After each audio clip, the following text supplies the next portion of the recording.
Son patron a souri en coin, les chômeurs ne devraient pas porter des costumes aussi élégants, et toute la table a éclaté de rire. Ma petite amie a murmuré, encaisse la blague, alors je suis resté assis là, souriant, et je les ai laissés finir. À 9 heures du matin, ils ont compris qui j'étais vraiment. Je sors avec Zoé depuis 3 mois. Nous nous sommes rencontrés par des amis communs. Le courant est passé assez vite. Elle travaille dans le marketing dans une société SaaS de taille moyenne appelée Bradan & Company Solutions. Un bon travail. Ça semble stable. Elle aime les gens là-bas. Voici le truc à propos de mon travail. Je suis ce qu'on appellerait un spécialiste du redressement d'entreprise. J'achète des entreprises en difficulté, je les restructure, je les rends à nouveau rentables. Ce n'est pas quelque chose dont je fais la publicité, surtout lorsque des transactions sont en cours. Accord de non-divulgation, accord de confidentialité, tout le tralala.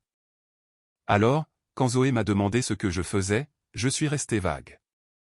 Je lui ai dit que j'étais à mon compte, que je faisais du conseil en affaires et du développement commercial. Elle a semblé combler les vides elle-même.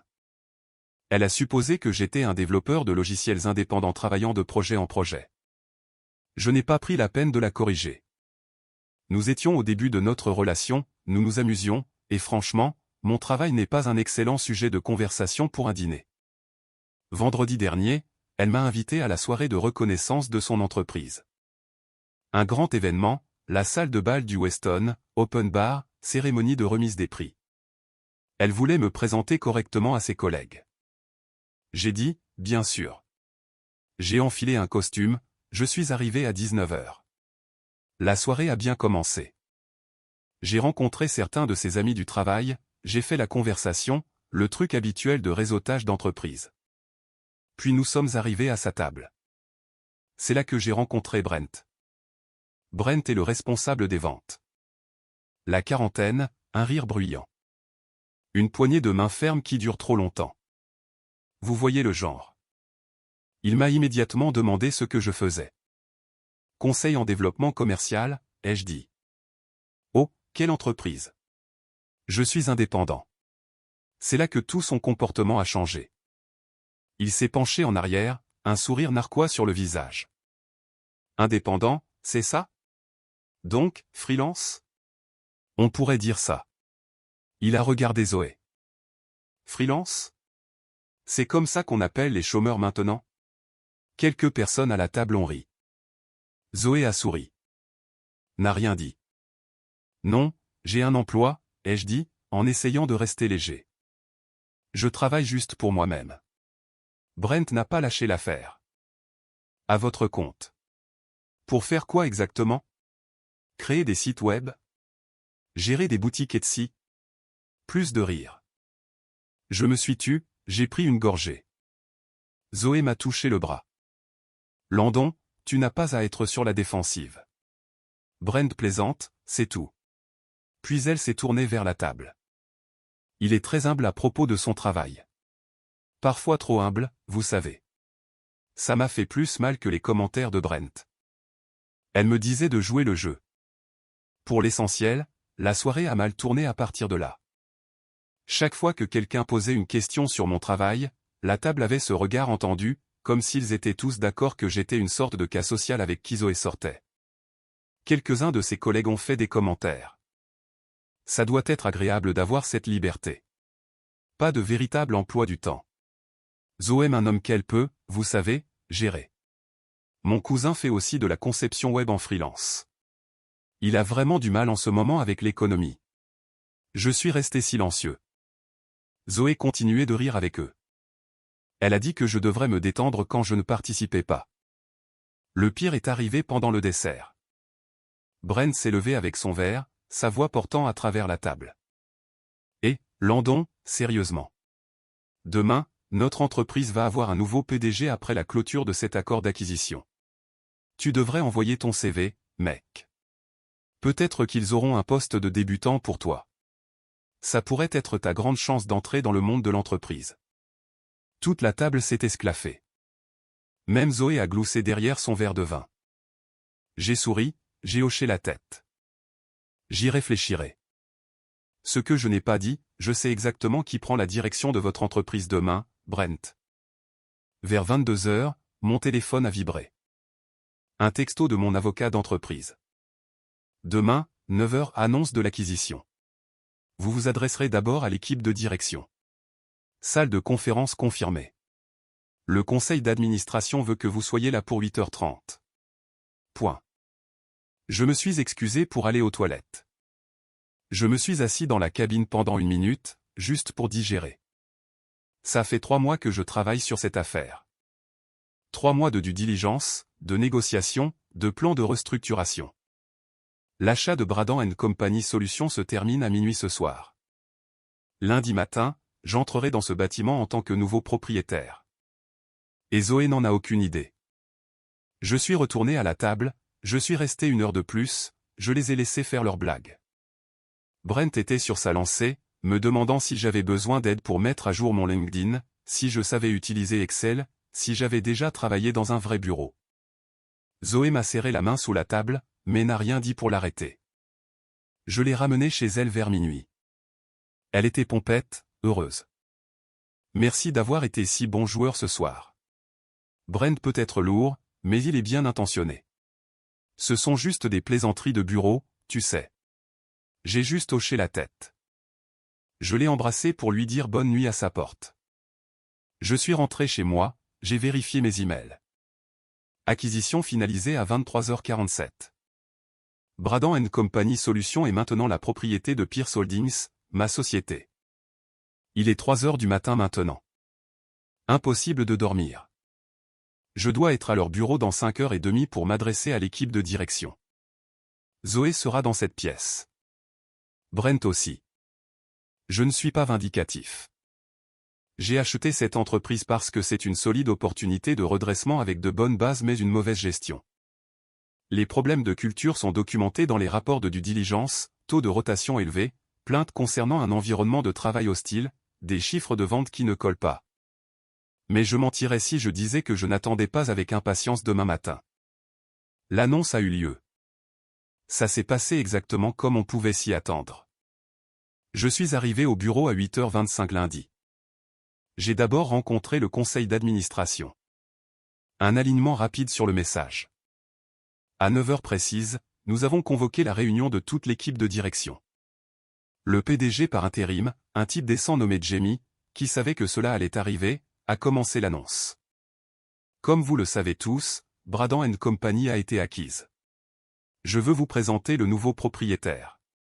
Veuillez accueillir Landon Pierce, fondateur et PDG de Pierce Holdings. Je suis entré dans la salle de conférence. Vous auriez dû voir leur visage. Brent s'est littéralement figé au milieu d'une gorgée de son café. Il a juste tenu la tasse là, la bouche ouverte. Zoé est devenue blême, complètement blanche. Elle a articulé quoi, dans ma direction de l'autre côté de la pièce. Les chefs de département semblaient confus. Ils ne me connaissaient pas de vendredi soir. Mais la poignée de personnes qui étaient à cette table, elles savaient exactement ce qui se passait. Je suis resté professionnel, j'ai fait mon discours d'acquisition standard, j'ai parlé du plan de restructuration, du calendrier des changements, de ma vision pour la croissance de l'entreprise. J'ai mentionné que je m'engageais à construire une culture où les gens sont valorisés pour leurs compétences et leur caractère, pas jugés sur des mesures superficielles ou des titres de poste. Je pouvais sentir Zoé me fixer pendant tout ce temps. J'ai terminé après environ 20 minutes, ouvert aux questions. La main de Brent s'est levée d'un coup. Oui, Brent, ai-je dit. Je suis désolé. Quand cette transaction a-t-elle commencé? Il y a 4 mois. Elle s'est conclue vendredi à minuit. Je l'ai regardé faire le calcul. Je l'ai regardé réaliser que j'étais assis à sa table à l'écouter se moquer de moi alors que j'étais littéralement à quelques jours de posséder son entreprise. D'autres questions? Silence. Je suis sorti. Zoé m'a rattrapé dans le couloir 30 secondes plus tard. Landon, qu'est-ce que c'est que ça? Je ne peux pas parler maintenant. J'ai une réunion avec le directeur financier. Tu as acheté mon entreprise. J'ai acheté une entreprise. Je ne savais pas que c'était la tienne avant que nous sortions ensemble depuis un certain temps. Et tu n'as pas jugé bon de le mentionner? J'ai arrêté de marcher, je me suis tourné pour lui faire face. Quand aurais-je dû le mentionner? Quand nous prenions un verre et que tu disais à tes amis que j'étais entre deux emplois. Ou peut-être vendredi soir quand toute ta table se moquait du fait que je devrais postuler pour des postes de débutants. Elle a eu la décence d'avoir l'air embarrassé. C'était juste. Il plaisantait. Brent plaisante avec tout le monde. C'est ça. Des plaisanteries. J'ai recommencé à marcher. J'ai des réunions consécutives toute la semaine.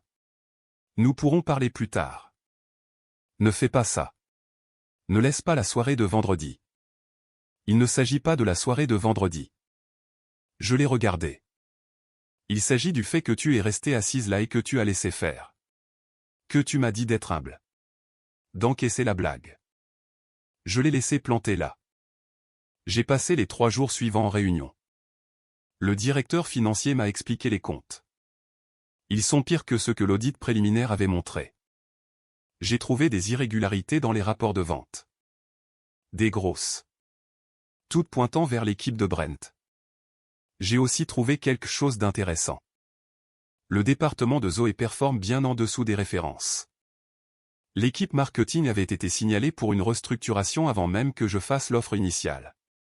Pas à cause d'elle spécifiquement, mais tout le groupe a des problèmes de culture et de productivité. Mercredi soir, Zoé a envoyé un texto, demandant si nous pouvions parler. Je lui ai dit que j'étais occupé avec la transition, ce qui n'était pas un mensonge. Elle a demandé si nous étions toujours ensemble. J'ai dit que j'avais besoin de temps pour réfléchir. Jeudi matin, j'ai demandé au RH de sortir le dossier de Zoé. Procédure standard. J'examine tous les chefs de département et le personnel de direction lors des acquisitions. Ce que j'ai trouvé m'a surpris. Elle avait postulé chez Pierce Holdings il y a 18 mois pour un poste de marketing senior.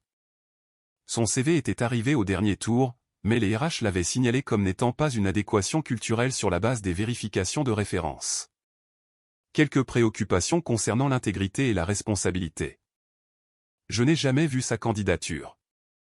C'est le domaine des RH, mais quelqu'un dans mon entreprise avait déjà évalué son caractère et l'avait jugé insuffisant. Vendredi, j'ai programmé des entretiens individuels avec l'équipe marketing. Zoé était ma dernière réunion de la journée. Elle est entrée, nerveuse, à essayer de faire la conversation. Je suis resté professionnel, j'ai posé des questions sur ses projets, la dynamique de son équipe, ses réflexions sur les performances du département. Puis j'ai posé des questions sur vendredi soir. Qu'est-ce que tu veux que je dise? Elle avait l'air frustrée. Je suis désolé. Je me suis déjà excusé. Je n'ai pas besoin d'excuses, ai-je dit. J'ai besoin de comprendre quelque chose. Tu savais que ces commentaires me dérangeaient. Tu pouvais le voir. Mais tu m'as dit d'encaisser la blague, d'être humble. Pourquoi? Elle s'est agitée sur sa chaise. C'est juste. C'est comme ça que ça marche ici. La culture. Brent est ici depuis 8 ans. Il a de l'influence. On ne peut pas s'opposer à des gars comme lui sans se compliquer la vie. Donc, tu as choisi la voie la plus facile. J'ai choisi de maintenir la paix. J'ai hoché la tête. Voici mon problème, Zoé, ai-je dit. Je peux travailler avec quelqu'un qui fait des erreurs. Je peux travailler avec quelqu'un qui apprend. Mais je ne peux pas travailler avec quelqu'un qui sait ce qui est juste et qui choisit de ne pas le faire parce que c'est inconfortable. Il s'agit de nous, n'est-ce pas? Tu me punis. Il s'agit de la culture, du genre d'environnement que je construis ici. Et en ce moment, tu fais partie du problème que j'essaie de résoudre. Je lui ai dit qu'elle serait placée sous un plan d'amélioration des performances. 90 jours pour démontrer son leadership, sa responsabilité et son alignement culturel. Son manager aurait les détails d'ici lundi. Elle est partie sans un mot de plus. Ce soir-là, j'ai licencié Brent. Pas à cause de vendredi soir, mais parce que l'audit a trouvé 23 cas de rapports de vente falsifiés, de chiffres gonflés et de contrats clients déformés. La sécurité l'a escorté dehors à 17h45. Zoé m'a envoyé un texto cette nuit-là, disant que j'étais injuste, que je laissais des sentiments personnels affecter les décisions commerciales, qu'elle attendait mieux de quelqu'un qui prétend être professionnel. Je n'ai pas répondu. Ça fait presque une semaine maintenant. L'entreprise s'adapte au changement. Certaines personnes sont nerveuses. D'autres sont soulagées. J'ai découvert que Brent intimidait le personnel de vente junior depuis des années. 3 personnes m'ont déjà remercié en privé de l'avoir licencié. Zoé et moi ne nous parlons pas. Elle suit son plan d'amélioration. D'après ce que j'entends, elle dit aux gens que je suis dans un délire de puissance, que j'utilise ma position pour me venger d'elle. Peut-être qu'elle a raison. Peut-être que j'aurais dû gérer ça différemment. Mais je continue de penser à cette table, à la facilité avec laquelle elle a ri avec eux, à la façon dont elle n'a pas hésité à choisir leur approbation plutôt que ma dignité. Et je pense que c'est exactement le genre de personne qui échoue aux vérifications de référence. Les choses se sont envenimées cette semaine. Je dois documenter cela pendant que c'est frais. Lundi matin, j'ai rencontré le directeur des RH et le conseiller juridique. Je voulais un compte-rendu complet des plaintes culturelles qui ont émergé pendant la due diligence. La liste était plus longue que ce à quoi je m'attendais. Il s'avère que Bradan & Company perdait ses jeunes talents depuis 18 mois. Les entretiens de départ mentionnaient constamment un leadership toxique et une mentalité de club de garçons. La plupart des plaintes pointaient vers le département des ventes, mais le marketing était également mentionné. Des mentions spécifiques de personnes ne s'exprimant pas lorsqu'elles étaient témoins de problèmes, permettant les mauvais comportements par leur silence. Un entretien de départ datant de 7 mois mentionnait spécifiquement avoir vu une responsable marketing rire pendant qu'un responsable des ventes rabaissait un collègue lors d'un événement d'entreprise. Pas de nom, mais la chronologie correspondait à d'autres incidents. C'est là que j'ai décidé de creuser plus profondément dans le dossier de Zoé. J'ai trouvé 3 cas où elle avait été présente lors de violations des RH, en avait été témoin directement, et n'avait rien dit. Une plainte pour harcèlement qui a été étouffée parce que personne n'a voulu corroborer l'histoire de la victime. Même si 5 personnes, y compris Zoé, étaient dans la pièce lorsque c'est arrivé. Des évaluations de performance où elle notait mal des gens pour ne pas correspondre à la culture sans expliquer ce que cela signifiait. De petites choses individuellement, mais ensemble, elle peignait un tableau. Elle n'était pas la méchante, mais elle n'était pas non plus une alliée. Elle était la personne qui regardait ailleurs parce que c'était plus facile. Mardi après-midi, Zoé a demandé une réunion. Elle est venue à mon bureau à 15 h. Il faut qu'on parle, a-t-elle dit. Pas du travail, de nous. Je me suis penché en arrière dans mon fauteuil. Il n'y a pas de nous, Zoé. Plus maintenant. À cause d'une soirée stupide? Parce que je ne t'ai pas défendu face à Brent? Parce que tu m'as montré qui tu es quand les choses deviennent inconfortables, et je t'ai cru. Elle s'est assise sans y être invitée. Tu n'es pas juste. Tu prends un seul moment et tu définis tout mon caractère par cela. Ce n'est pas un seul moment. J'ai ouvert le dossier sur mon ordinateur. Tu as eu 3 occasions de corroborer une plainte de harcèlement auprès des RH. Tu as choisi de ne pas le faire. Tu notes mal les gens dans les évaluations pour de vagues raisons d'adéquation culturelle. Tu es ici depuis 4 ans et tu n'as signalé aucun cas de mauvaise conduite malgré ta présence lors de multiples violations. C'est juste. C'est comme ça que les environnements d'entreprise fonctionnent. Tu choisis tes batailles. Non, ai-je dit, c'est comme ça que les environnements toxiques fonctionnent, parce que des gens comme toi les laissent faire. Son visage s'est durci. Tu sais quoi? Très bien. Licencie-moi. Finissons-en. Tout ce truc de plan d'amélioration, c'est juste toi qui fais traîner les choses de toute façon. Je ne te licencie pas. Tu vas terminer tes 90 jours et me montrer si tu peux réellement diriger, ou tu vas échouer par tes propres mérites. Dans tous les cas, c'est ton choix. Elle s'est levée. Je pensais que tu étais différent, mais tu es comme tous les autres gars avec un peu de pouvoir. Ça te monte à la tête. Peut-être, ai-je dit. Ou peut-être que j'en ai juste assez d'accepter la médiocrité de la part de gens qui devraient savoir mieux. Elle est partie en claquant la porte. Mercredi matin, les choses se sont compliquées. J'ai reçu un appel de mon avocat. Brent avait déposé une plainte pour licenciement abusif. Son avocat soutenait que je l'avais licencié en représailles pour des commentaires faits lors d'un événement privé, que l'audit des ventes était une justification rétroactive. Mon avocat a ri en lisant la plainte. Il a falsifié des rapports de vente. Vous avez de la documentation remontant à 8 mois. Ça ne mènera à rien. Jeudi, j'ai rencontré le représentant commercial junior qui travaillait sous les ordres de Brent. Un jeune nommé Jamie, 26 ans, une énergie nerveuse. Il était dans l'entreprise depuis 14 mois. Je voulais juste vous dire merci, a-t-il dit. Pour ce que vous avez fait. Vous voulez dire, pour avoir licencié Brent? Oui. Il me rendait la vie infernale. S'attribuer le mérite de mes contrats. Me blâmer quand ces faux chiffres ne correspondaient pas aux projections. Me disait que je ne réussirais jamais dans la vente si je ne m'endurcissais pas. Jamie a baissé les yeux. J'allais démissionner. Ma lettre de démission était rédigée. Vous restez maintenant? Si vous voulez bien de moi. Je sais que j'apprends encore, mais je veux essayer, vraiment essayer, sans que quelqu'un me sabote. Je l'ai promu responsable des ventes par intérim cet après-midi-là. Probablement trop vite selon les normes conventionnelles, mais ce jeune avait quelque chose que Brent n'a jamais eu. Une réelle intégrité. Vendredi, la manager de Zoé est venue me voir, m'a dit que Zoé avait du mal avec les exigences du plan d'amélioration, en particulier la partie sur la démonstration de leadership dans les conversations difficiles. On lui avait demandé d'aborder certains problèmes de dynamique d'équipe, de s'opposer à certaines réunions improductives, de dénoncer certains comportements problématiques. Elle ne le faisait pas. Elle n'arrête pas de dire que ce n'est pas sa place, a expliqué sa manager, qu'elle ne veut pas faire de vagues. J'ai hoché la tête. Continuez à documenter. Donnez-lui le soutien dont elle a besoin pour réussir, mais maintenez la ligne sur les normes. Ce matin, j'ai trouvé autre chose, quelque chose que je ne cherchais pas. J'examinais de vieux dossiers de l'entreprise, essayant de comprendre la culture qui s'était développée ici, quand je suis tombé sur la candidature originale de Zoé à Pierce Holdings. Je savais que les RH l'avaient signalé, mais je n'avais jamais vu les notes de référence réelles.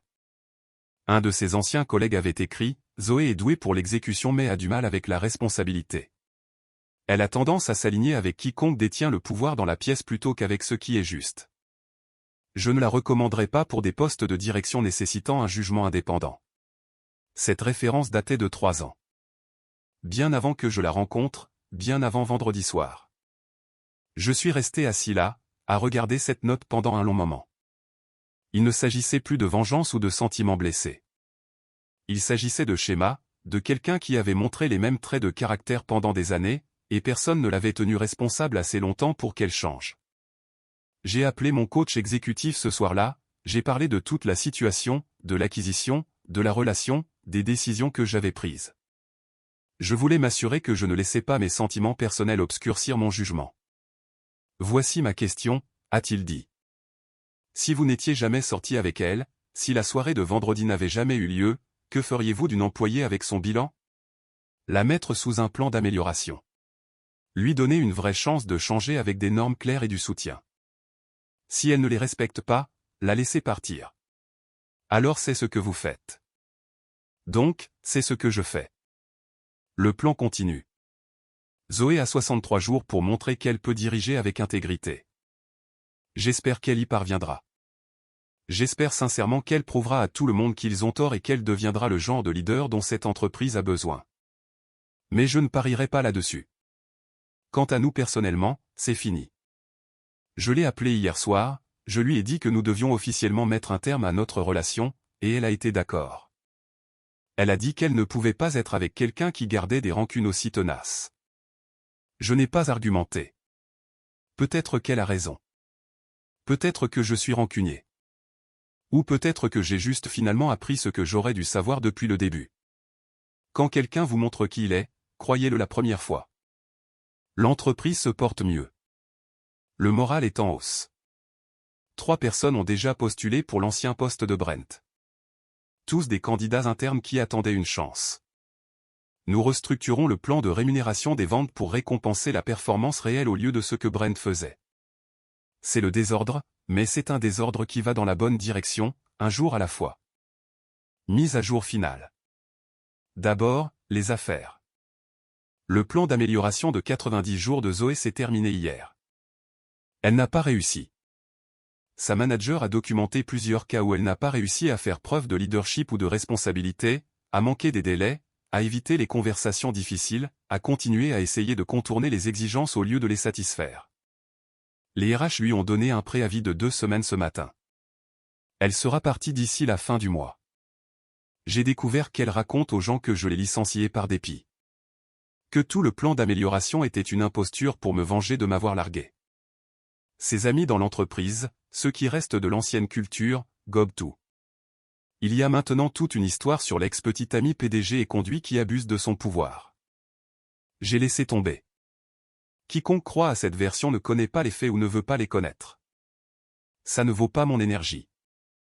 Mais c'est là que les choses sont devenues intéressantes. Cet après-midi vers 16 h, on a frappé à la porte de mon bureau. Jamie, le jeune que j'ai promu responsable des ventes, se tenait là, l'air nerveux. « Monsieur, vous avez une minute ?» ?»« Bien sûr. »« Qu'y a-t-il » ? Il est entré, a fermé la porte derrière lui, a sorti une enveloppe de sa veste. « Je dois vous montrer quelque chose. » J'ai beaucoup hésité à en parler, mais après ce que j'ai entendu sur le départ de Zoé, je pense que vous devriez voir ça. Il m'a tendu l'enveloppe. À l'intérieur se trouvait une photographie imprimée. Pas de qualité professionnelle. On aurait dit que quelqu'un l'avait prise avec un téléphone et l'avait imprimée, mais l'image était assez claire. C'était de ce vendredi soir au gala. La photographie montrait notre table. Brent au milieu, en plein rire, le bras tendu, me pointant du doigt. Zoé à côté de lui, un verre de vin levé, souriante. Moi de l'autre côté, le visage neutre, les mains croisées sur la table. On pouvait voir toute la dynamique juste là. La moquerie, la complicité, la dignité silencieuse. Où as-tu eu ça ? Un des membres du personnel de restauration ce soir-là, a dit Jamie. Un type nommé David. Il a travaillé sur plusieurs de nos événements d'entreprise. Il a vu ce qui se passait à votre table et ça l'a dérangé. Il a pris la photo parce que... Jamie a fait une pause. Point parce qu'il avait déjà vu Brent faire le même numéro. Il pensait que quelqu'un devrait avoir une documentation. Une documentation de quoi ? D'un environnement de travail hostile. C'est comme ça que David l'a appelé. Il a dit qu'il avait servi à 3 événements d'entreprise au cours des 2 dernières années. Et Brent agissait toujours comme ça. Choisissait toujours quelqu'un à cibler. Faisait toujours en sorte que la table s'y mette. David gardait des photos parce qu'il pensait qu'un jour quelqu'un pourrait avoir besoin de preuves. J'ai regardé à nouveau la photo, j'ai étudié le visage de Zoé, le sourire facile, la participation désinvolte à l'humiliation de quelqu'un d'autre. David a entendu dire que vous étiez le nouveau propriétaire, a poursuivi Jamie. Il voulait que vous ayez ça. Il a dit que vous aviez géré les choses avec classe et que les gens de pouvoir ne choisissent généralement pas la décence quand ils pourraient choisir la vengeance. Je ne savais pas quoi répondre à cela. Jamie s'est agité. Écoutez, je sais que Zoé s'en va. Je sais que les gens disent des choses, mais j'étais à cette table aussi. Le petit nouveau. Je me suis tu. Je ne voulais pas faire de vagues. J'ai tout regardé et ce qu'ils disent de vous maintenant, ce n'est pas vrai. Vous lui avez donné la même chance que vous avez donnée à tout le monde. Elle ne l'a juste pas saisie. Après le départ de Jamie, je suis resté assis là avec cette photographie pendant un long moment. J'ai appelé mon avocat, j'ai demandé si cela aurait aidé pour la plainte de licenciement abusif de Brent. Ça n'aurait pas nui, a-t-il dit. Preuve photographique d'un comportement hostile en milieu de travail, événement d'entreprise, témoin. Mais nous n'en avions pas besoin. Les rapports falsifiés suffisaient. Donc, cette photo ne change rien légalement ? Non, l'affaire était déjà morte. Mais si vous demandez si elle valide votre processus de prise de décision, oui, c'est le cas. J'ai quand même fait ajouter la photo au dossier de licenciement de Brent par les RH, au cas où il essaierait de revenir avec une autre plainte. Mais ce qui me reste à l'esprit, ce n'est pas l'aspect juridique. C'est ce que Jamie a dit sur les gens de pouvoir qui choisissent la décence. Parce que voici ce que j'ai appris au cours des dernières semaines. J'aurais pu détruire Zoé. J'aurais pu la licencier le premier jour. J'aurais pu lui rendre la vie misérable. J'aurais pu utiliser ma position pour m'assurer qu'elle ne travaille plus jamais dans cette industrie. J'avais le pouvoir de faire tout cela. J'ai choisi de ne pas le faire. Je lui ai donné 90 jours. Des normes claires, le soutien total de sa manager, toutes les ressources dont elle avait besoin pour réussir. Elle a échoué par ses propres mérites et c'est de sa faute. Son entretien de départ est prévu pour vendredi prochain. pratique standard menée par un consultant RH externe, complètement dans les règles de l'art. L'entreprise se porte bien. Le chiffre d'affaires a augmenté de 12% depuis que j'ai pris la relève. Le pipeline des ventes est sain maintenant que les chiffres sont réels.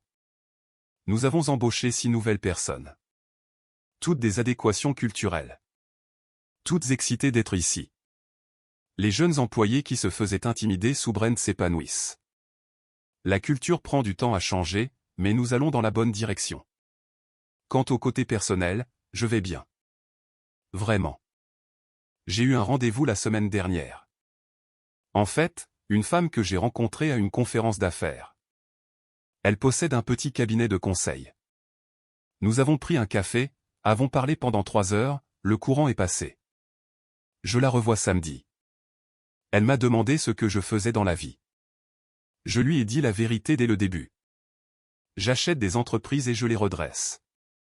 Elle a hoché la tête. A dit que ça semblait compliqué. Et nous sommes passés à d'autres sujets. C'était bien d'être simplement honnête à ce sujet. Le bâtiment de Bradan & Company commence à ressembler moins à une acquisition et plus à une véritable entreprise. Mon entreprise. C'est satisfaisant d'une manière que je n'attendais pas. Quelqu'un m'a demandé la semaine dernière ce que j'avais réellement gagné de tout cela. Il le disait sarcastiquement, comme « Qu'est-ce que j'ai retiré du drame avec Zoé ? Est-ce que ça en valait la peine ?» Mais j'ai réfléchi sérieusement à cette question. J'ai gagné en clarté sur ce que je suis prêt à tolérer, sur ce qui compte pour moi chez une partenaire, sur le genre de leader que je veux être. J'ai eu la confirmation que mes instincts sur les gens sont généralement justes, même quand je veux qu'ils aient tort. David le traiteur a dit, les gens de pouvoir ne choisissent généralement pas la décence. Peut-être que c'est vrai, mais assis ici maintenant, en regardant cette photographie du pire moment de toute cette situation, je suis content de l'avoir fait. Parce qu'au bout du compte, c'est la seule chose que l'on possède vraiment. La façon dont on traite les gens quand on a le pouvoir de ne pas le faire. Zoé part dans 2 semaines. Je serai professionnel, juste et complètement désengagé. Elle aura ses indemnités de départ. Ses références seront honnêtes, mais pas vengeresses. Et elle passera à autre chose. Et moi, je continuerai à construire quelque chose de meilleur ici. Voilà la mise à jour. Merci d'avoir suivi, Reddit.